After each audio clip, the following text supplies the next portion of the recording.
dalam hidupku.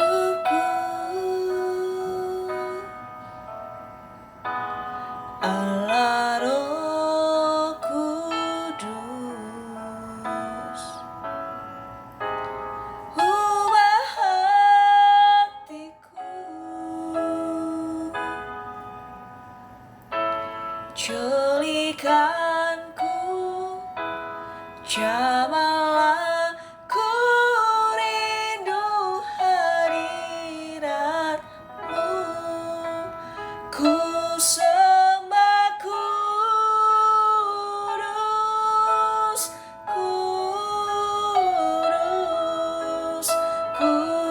kuduslah Tuhan, dan ku sanjung Kau mulia,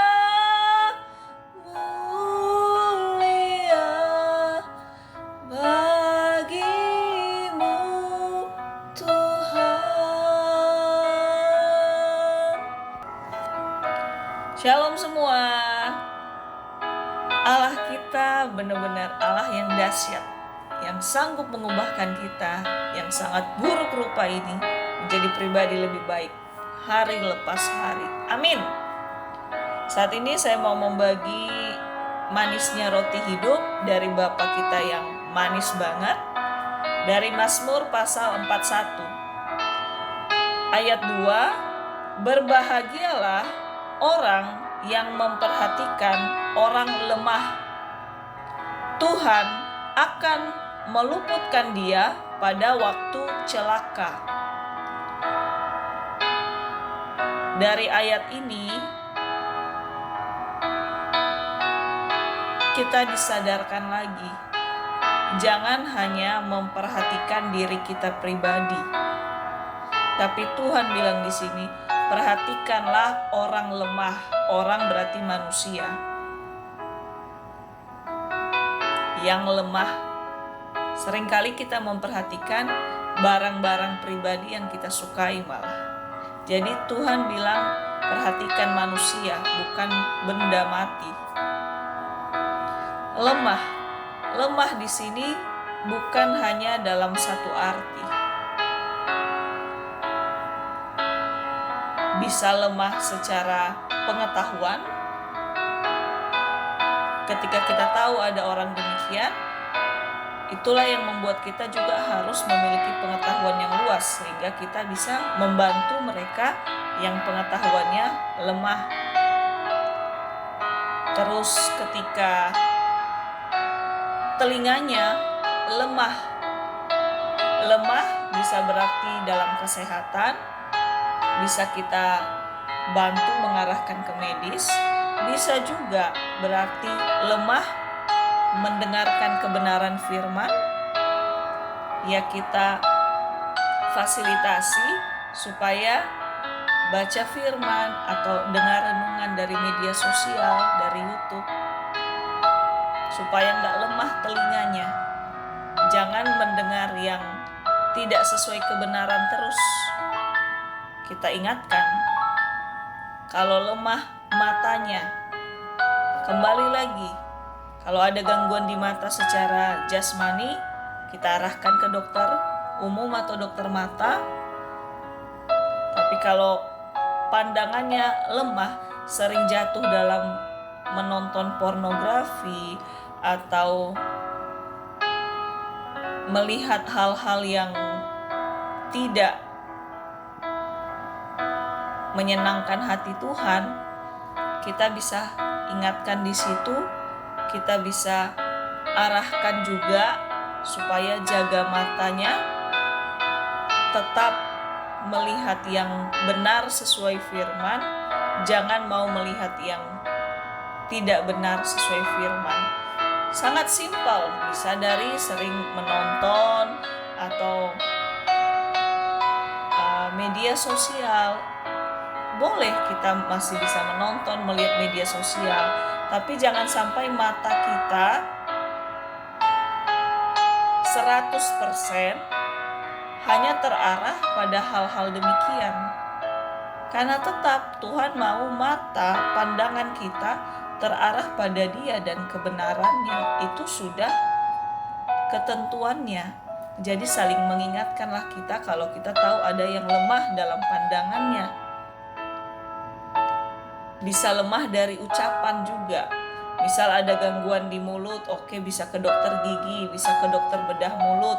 Tapi kalau dalam secara rohani, misal suka berkata kotor, suka berkata kutuk, suka menjelekkan orang, itu semua kan tidak sesuai kebenaran. Kita bisa ingatkan juga, ayo jaga lidah, jaga perkataan, karena perkataan itu doa. Kalau mengeluarkan yang negatif itu akan berbalik sendiri ke Anda, bukan ke orang yang Anda kutuki. Dan jangan mendoakan yang buruk terhadap dirimu atau diri orang lain. Penghakiman tetap di tangan Tuhan. Amin. Bisa saling mengingatkan dalam hal itu juga. Terus misal lemah dalam anggota geraknya, mungkin tangan, kaki. Misal gerakannya secara jasmani ada gangguan, bisa juga ke medis, dokter saraf atau dokter tulang. Tapi kalau secara rohani, mungkin tangannya selama ini sering memukul, sering ketik di komputer, cari tontonan-tontonan yang tidak mendidik atau menjauhkan dari takut akan Tuhan, atau tangan suka nyolong atau nunjuk-nunjuk nyalahin orang terus. Ya kita juga bisa ingatkan di situ, kembali ke kebenaran firman yang bisa memberikan kekuatan pada tangan yang lemah itu. Lemah akan kebenaran itu tadi, lemah akan memfungsikan anggota geraknya pada hal yang menyenangkan hati Tuhan. Kita bisa ingatkan di situ. Kalau di kaki juga, misal kakinya suka melangkah pergi dari rumah atau pergi ke tempat-tempat diskotik, pergaulan malam, atau komunitas yang merusak kesehatannya, bahkan keluarganya kelak, ya kita bisa ingatkan di situ. Ketika kaki mereka lemah secara rohani, kita ingatkan, tubuh jiwa roh kita itu dari Tuhan. Jadi ayo menjaga kaki, mungkin gak bisa dengan kekuatan sendiri dan gak bisa instan berproses, tapi tetap kita bisa ingatkan, pegang firman, kembali ke Tuhan supaya kaki kita diikat di dalam takut akan Tuhan. Bisa juga lemah secara finansial. Kalau kita punya keuangan lebih daripada yang sudah kita standarkan di hidup kita bisa berbagi. Kalaupun masih belum, kita bisa berbagi. Jangan juga kita ngutang atau nyolong demi kayak memberkati orang yang lemah keuangan. Itu juga salah. Kalau kita belum punya uang yang lebih, kita tetap bisa memberikan masukan. Mungkin ayo cari kerja. Banyak sekarang bisa melalui media sosial, atau yang penting halal, atau kita arahkan juga dia harus tetap membawa pergumulan keuangannya di dalam Tuhan. Tuhan pasti tolong, asalkan jangan malas, tetap melakukan yang kita bisa juga. Jadi dalam segala hal, siapa di sekitar kita, kalau kita tahu dan Tuhan ingatkan, ini lemah di bagian sini, kita lakukan saja yang kita bisa. Bahkan kita minta hikmat dari Tuhan juga lebih baik. Selebihnya biarlah Roh Kudus yang menolong lebih lanjut. Tapi di sini poinnya, mungkin sering sekali kita yang memiliki kesibukan sendiri, kita yang sudah punya kesibukan sendiri, sering sekali malah bergaul dengan terlalu banyak orang, atau punya waktu untuk banyak orang, atau lebih parah, tidak punya waktu untuk melihat kondisi orang. Itu juga teguran buat saya.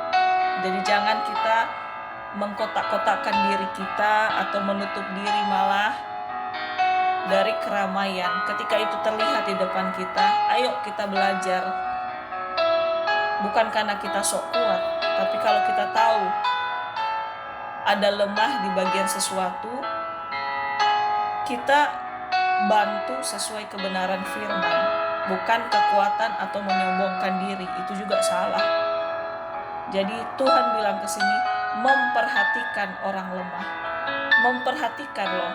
Tuhan gak bilang, kamu harus kasih uang yang banyak, kamu harus kasih semua waktumu. Enggak, kita juga manusia.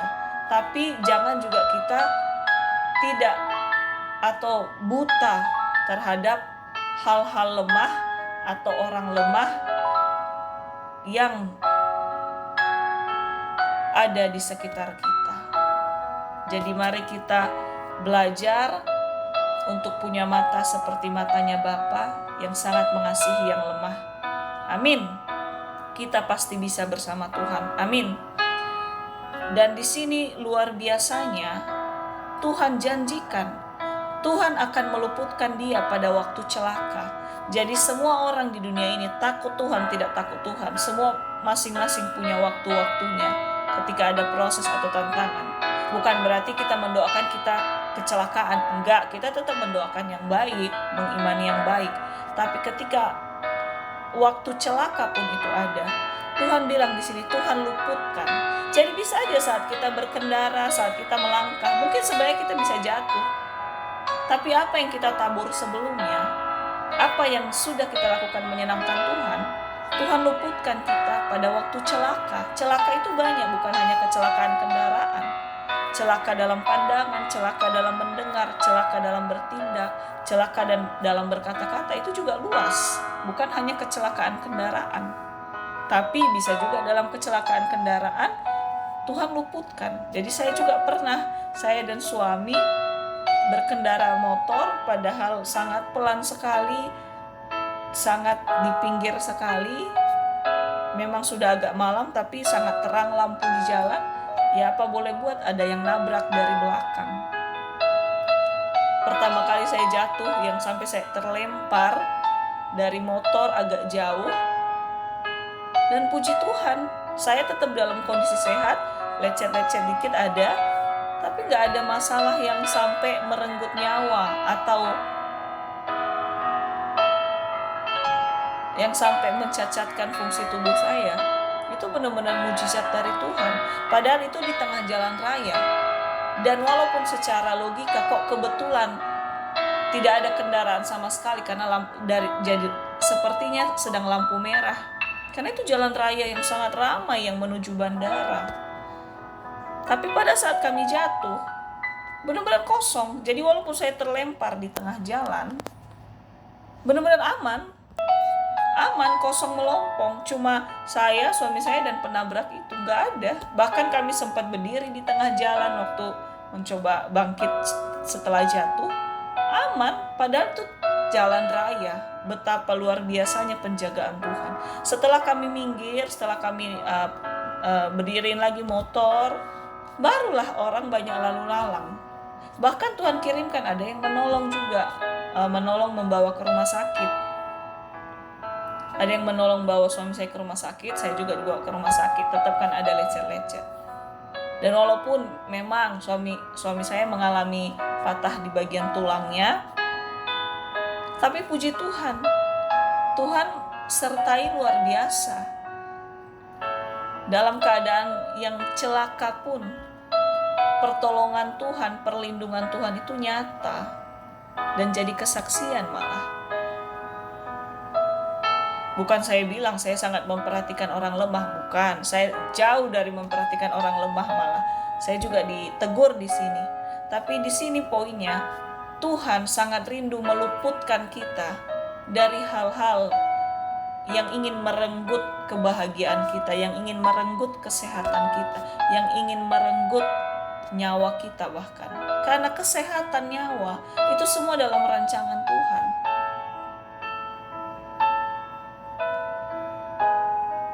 Jadi luar biasanya. Apalagi Tuhan tekankan di sini ketika kita memperhatikan orang lemah, sudah pasti Tuhan meluputkan dia pada waktu celaka. Jadi kita bukan fokus takut celakanya, jangan juga fokus kapan celaka, no.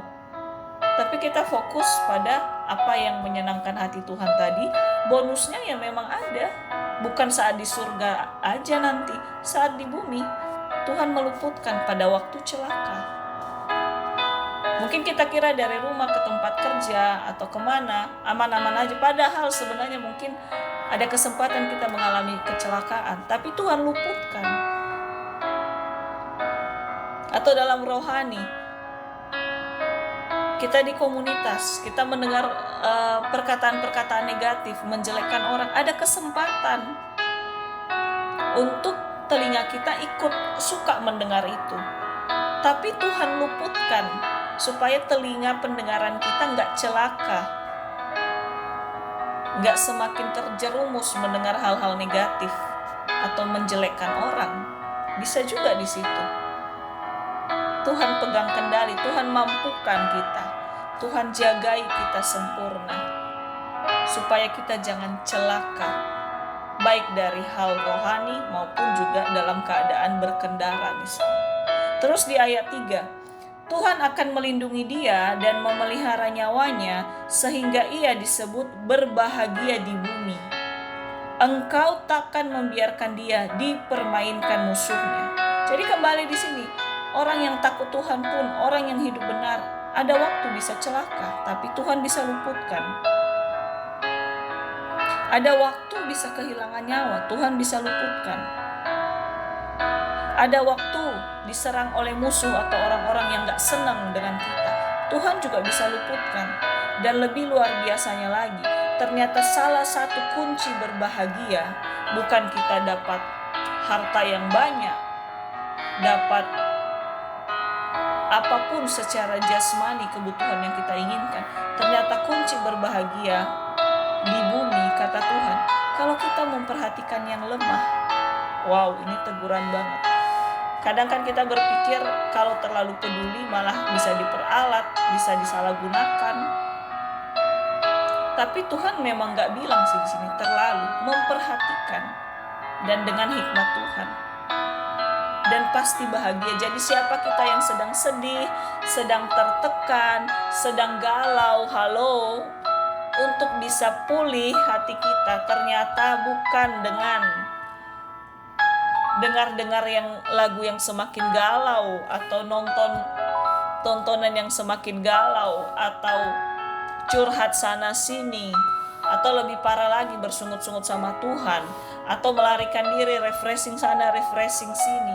Ternyata itu tidak membahagiakan juga, karena di firman Tuhan akan berbahagia di bumi. Bahagia salah satunya yang bisa kita alami kalau memperhatikan orang lemah. Wow, mampukan kami Tuhan memiliki hati seperti hatimu, pandangan seperti pandanganmu. Saya juga sangat tertegur di sini. Jadi kadang jangan bilang kok gak pernah bahagia hidupku, kok gak pernah merasa bahagia jalan-jalanku. No, Tuhan beritahu di sini, perhatikan yang lemah dan kamu akan bahagia. Mungkin secara manusia itu agak nyambung ya. Biasanya bahagia kan kalau ada HP baru misal, gaji naik, ada posisi jabatan yang semakin tinggi, ada mobil baru, atau misal memiliki anak kalau udah lama gak punya anak, atau apa. Ternyata Tuhan gak bilang di situ. Apapun yang menyenangkan secara jasmani, secara hati, secara manusia, itu tidak buat bahagia. Karena Tuhan bilang di sini memperhatikan yang lemah. Wow. Karena itu bahagianya Tuhan. Jadi apa yang membuat Tuhan bahagia? Itu juga kita bisa alami kalau kita memperhatikan, karena Tuhan udah lebih dulu memperhatikan kita. Kita ini lemah sebenarnya, lemah banget malah.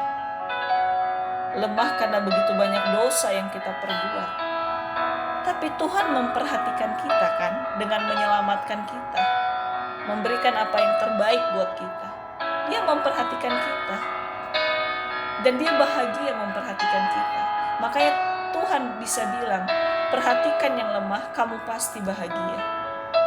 Jadi gak usah kita uring-uringan cari kebahagiaan dari dunia, dari orang lain, dari uang, dari kemewahan, dari apapun itu.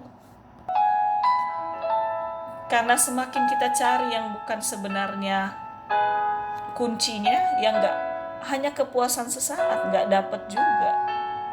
Oke, sedang galau, refreshing. Oke, saat refreshing, happy. Setelah refreshing, gak mungkin kan seumur hidup refreshing terus. Kecuali pekerjaannya memang bagian wisata, ya memang kayak refreshing terus, kayak berwisata terus. Tapi nggak akan menjamin kita coba ini coba itu untuk bahagia. Ternyata di firman Tuhan bilang memperhatikan yang lemah. Jadi ketika hancur hati jangan berharap supaya ada yang perhatiin. Karena ada yang perhatiin tidak membuat bahagia ternyata, karena nggak ada di firman Tuhan. Firman Tuhan bilang perhatikan yang lemah. Jadi ketika saat terlemah pun, ya kita harus memperhatikan yang lemah lagi, yang lebih lemah. Hello. Agak unik ya, tapi itu kebenarannya. Kita belajar dari sini. Saya sangat belajar dari sini. Saya juga kaget bisa bahagia ya memperhatikan yang lemah. Mungkin kalau kita kondisi tidak ada yang terjadi, aman-aman aja, oke lah kita perhatiin sekali-sekali. Tapi dibukakan lagi di sini, kalau kamu pengen bahagia, perhatikan yang lemah. Kalau kamu pengen bahagia setelah hatimu hancur, perhatikan yang lemah. Kuncinya di situ.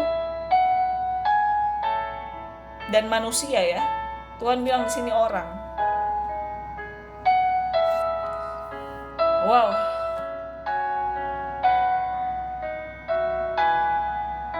Dan upahnya lagi selain meluputkan di waktu celaka, memelihara nyawa, supaya nyawa kita nggak direnggut atau dijajah terus sama si iblis, sama penyesatan dunia. Tuhan memelihara nyawa kita. Dan siapapun yang benci sama kita, yang musuhin kita, yang ingin menghancurkan kita, Tuhan gak akan biarkan, Tuhan akan jaga. Tuhan gak akan biarkan anak-anaknya yang taat sama dia dipermalukan, diolok-olok. Gak akan Tuhan biarkan. Tuhan jaga sempurna. Jadi ayo kita gak usah fokus kalau ada orang yang gak suka sama kita, ada orang yang musuhin kita. Kita gak usah fokus membalas balik, melawan balik. Serahkan saja sama Tuhan. Bahkan sebelum kita menyerahkan sama Tuhan, Tuhan gak akan biarkan. Udah pasti Tuhan akan gagalkan segala niat-niat jahat orang itu, atau olok-olok orang itu. Tuhan akan balikan ke mereka. Karena kita udah mau belajar menyenangkan hati Tuhan. Apalagi kalau kita benar-benar mau komitmen belajar memperhatikan yang lemah. Tapi bukan memperhatikan yang lemah karena ada upah ini tadi. Jangan juga. Tuhan lihat hati. Tapi Tuhan berani kasih garansi 100%. Kamu lakuin ini, memang kamu wajar dapat ini. Luar biasa kan? Luput dari celaka, nyawa kita dijaga, musuh dihindarkan dari kita. Bahkan plus ada bahagia yang kita terima, yang kita rasakan. Jadi siapapun kita kalau pengen bahagia, ya belajar memperhatikan yang lemah. Amin. Jadi kebahagiaan versi Tuhan saat kita mau atau rela hati memperhatikan orang yang lemah. Arti lain dari memperhatikan, mengamati. Amin. Di ayat 4 ada satu lagi upah dari memperhatikan yang lemah. Tuhan membantu dia di ranjangnya waktu sakit. Dia membantu dia ya di ranjangnya waktu sakit. Di tempat tidurnya kau pulihkannya sama sekali dari sakitnya. Wow. Jadi plus tadi sudah ditolong dari celaka, dipelihara nyawa, dijauhkan dari musuh-musuh yang jahat, akan merasakan bahagia. Plus ketika sakit Tuhan sembuhkan, Tuhan pulihkan dari sakit. Wow. Agak kurang nyambung ya sebenarnya kalau dilogikakan. Bagaimana kita bisa sembuh dari sakit ketika memperhatikan yang lemah. Tapi Tuhan bilang itu, ketika memperhatikan yang lemah, ada upah, kamu akan sembuh dari sakit.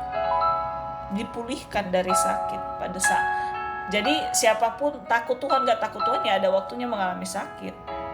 Cuma janji Tuhan ya Tuhan pulihkan dari keadaan sakit. tidak harus mati-matian atau tersiksa dalam sakit itu, karena Tuhan sudah janji Tuhan pulihkan ketika kita menabur kebenaran yang Tuhan mau, yaitu memperhatikan yang lemah. Biarlah hati kita, pandangan kita diperbaharui supaya kita melakukan apa yang Tuhan mau dan perintahkan. Amin.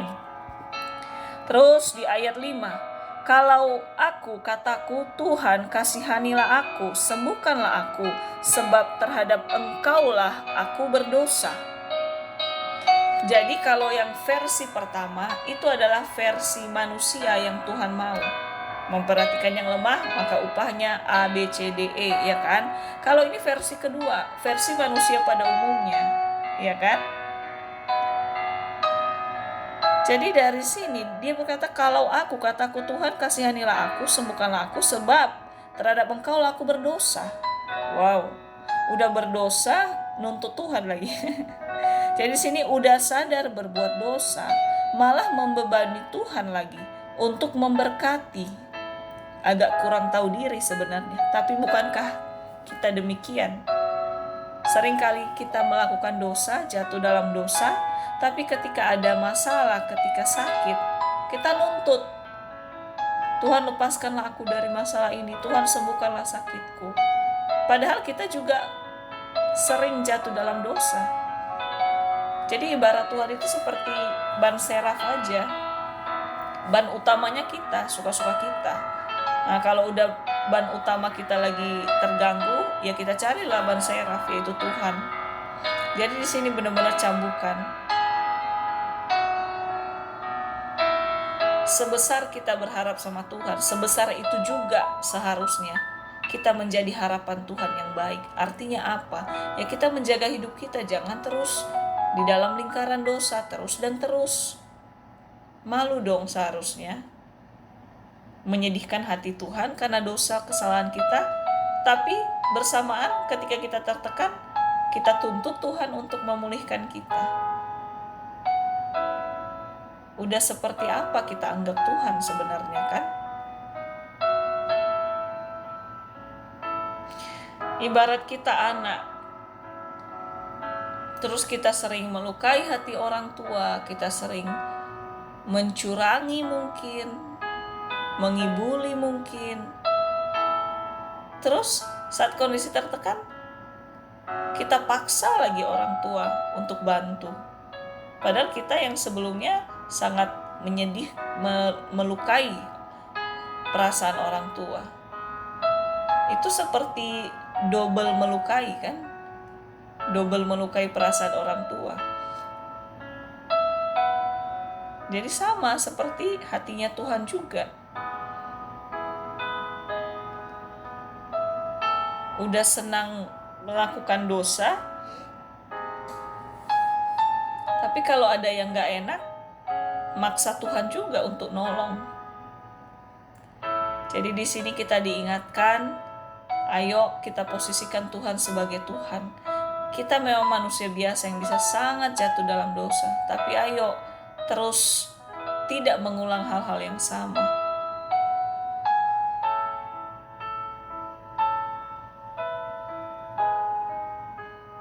Dan ketika kita berharap sama Tuhan, kesembuhan, pertolongan, ya bukan dengan menuntut atau bersungut-sungut, tapi dengan kerendahan hati dan mau diarahkan sama Tuhan dalam hal-hal yang baik ke depannya. Tuhan bukan ban seraf, ya. Amin. Ayat 6. Musuhku mengatakan yang jahat tentang aku, bilakah ia mati dan namanya hilang lenyap. Jadi ini versi manusia kedua, ya, yang suka jatuh dalam dosa dan suka minta ini itu juga ke Tuhan. Jadi parah banget di sini. Di ayat 6 ini, orang demikian meminta Tuhan mengutuki orang lain. Karena di sini musuhku mengatakan yang jahat tentang aku, bilakah ia mati, kan itu mengutuki. Dan namanya hilang lenyap. Hati-hati banget kita berdoa berharap sama Tuhan. Sekalipun benar kita sedang disakiti, diserang, tapi jangan berdoa untuk orang itu dibunuh sama Tuhan. tetap berserah aja, penghakiman di tangan Tuhan. Kita gak usah sok ngebantu Tuhan untuk ambil keputusan, untuk Tuhan lebih adil kita bantu. No, Tuhan paling adil.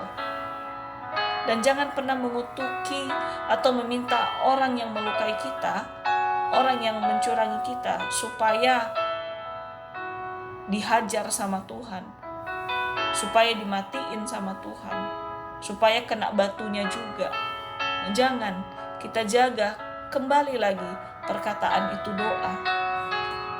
Perkataan yang tidak sesuai kebenaran itu berbalik kembali sama kita malah. Apa iya kita mendoakan kita terkutuk? Enggak kan? Jadi benar-benar kita jaga perkataan kita di hadapan Tuhan. Jangan pernah mengeluarkan kata-kata kutuk atau berniat mencelakai orang dengan memakai kuasa Tuhan, dengan minta tolong ke Tuhan, celakai orang ini. Enggak boleh sama sekali. Tuhan gak mau, Tuhan gak suka anak-anaknya yang pendendam. Tuhan gak ciptain kita untuk balas dendam. Bahkan Tuhan ciptain kita untuk menebar kasih kan, bukan untuk balas dendam. Jadi apapun rasa sakit atau dendam, kita serahkan ke Tuhan, dan Tuhanlah yang maha adil, yang ambil keputusan. Amin. Terus ayat 7, orang yang datang menjenguk berkata dusta, hatinya penuh kejahatan, lalu ia keluar menceritakannya di jalan. Ayat 8, semua orang yang benci kepadaku berbisik-bisik bersama-sama tentang aku. Mereka merancangkan yang jahat terhadap aku. Ayat 9, penyakit jahanam telah menimpa dia. Sekali ia berbaring, bahkan bangun-bangun lagi. Ayat 10, bahkan sahabat karibku yang kupercayai, yang makan rotiku, telah mengangkat tumitnya terhadap aku. Jadi kenapa saya baca 4 ayat ini? Karena sambung menyambung. Jadi di sini diartikan, jika kita tidak tahu atau belum melakukan tips kebahagiaan versi Tuhan, maka sehari-hari seolah terus mengemis kemurahan Tuhan. Jadi di ayat 7 ini kan mengemis juga.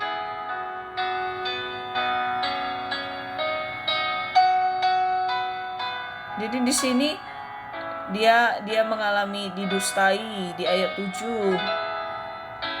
Terus ada yang berbisik-bisik, orang yang membenci dia. Terus mengutuki lagi supaya orang yang menyakiti dia mengalami penyakit yang parah. Terus di ayat 10, dihianati sama sahabat.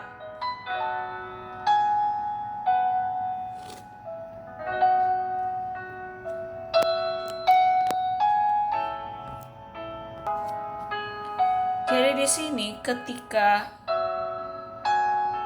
mungkin agak lebih dalam ya, ketika kita nggak fokus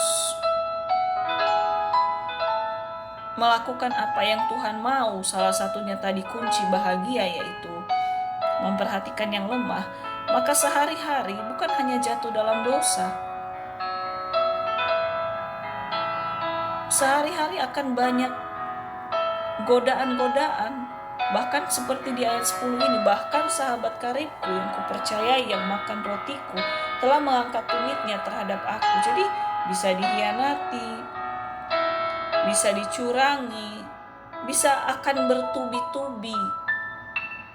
Jadi mungkin selama ini seolah mencari kebahagiaan dari sahabat, dari harta, dari jabatan, dari komunitas,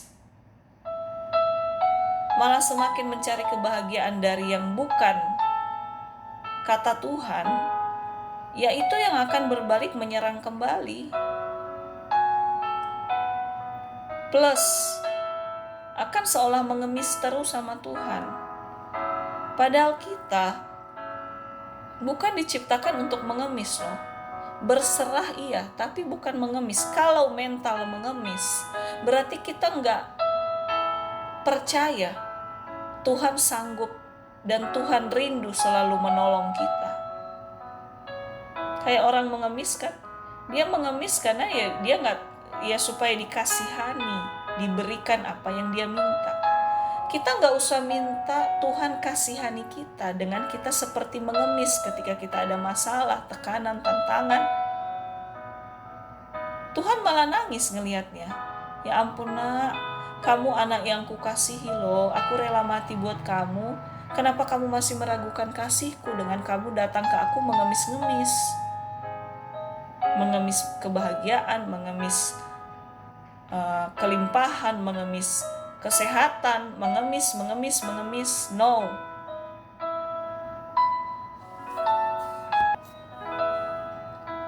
Jadi di ayat sebelumnya yang versi manusia yang Tuhan mau memperhatikan yang lemah akan mendapat plus kebahagiaan, plus diluputkan dari celaka, plus nyawanya dalam perlindungan Tuhan, plus ketika sakit Tuhan pulihkan. Tapi kalau orang yang fokusnya mencari atau menaruh pengharapan kebahagiaannya di luar Tuhan, dengan manusia, dengan jabatan, uang, itu dapat menyerang kembali dan menghancurkan kembali. Dan ketika hancur hati, datang ke Tuhan pun seperti pengemis. Karena tidak benar-benar sadar dan tahu Tuhan itu pasti memberikan yang terbaik. Jadi kita gak usah mengemis ketika berharap sama Tuhan. Kita berharap di dalam percaya, di dalam iman. Itu yang Tuhan mau. Bukan kita mengemis di dalam sungut-sungut. Tuhan makin geli melihatnya.